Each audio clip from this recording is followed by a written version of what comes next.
రాత్రి నిద్రపోయే ముందు రేపటి నుంచి టీ అయితే తాగకూడదని ఫిక్స్ అయిపోయి పడుకుంటాను. కానీ పొద్దున్నే లేగానే నాకైతే టీయే గుర్తొచ్చేస్తుంది. పొద్దున్నే బేవర్స్ గాళ్ళు ఎక్కువ. ఇంకా చేసేదేముందో తెలిసిందే కదా. ప్రతిరోజు మనం అయితే తాగే టీ షాప్ దగ్గరికి అయితే వెళ్ళిపోతున్నాను. అక్కడ తీసుకున్నాడో లేదో క్లారిటీగా అయితే తెలీదు. కానీ పొద్దున్నే నిద్రలేస్తే ఆ ఫీల్ అయితే చాలా బాగుంటుంది. లొకేషన్ అయితే చూడండి, చాలా ప్రశాంతంగా, జనాలు ఎవరు లేరు, ఖాళీగా రోడ్డు, చల్లటి వాతావరణం.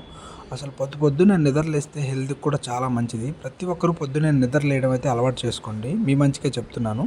ఇక్కడ మన వాడు అయితే టీ షాప్ అయితే పెట్టలేదు, రాజువాడి ఛాయ్ అనమాట. ప్రతిరోజు ఇక్కడే తాగుతాను.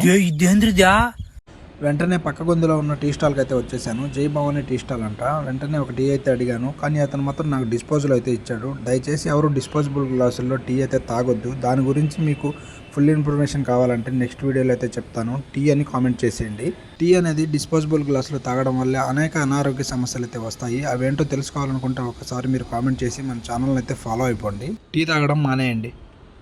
చేయకూడదు పనులు తొప్పురిద్యా మానేస్తాను నుంచా.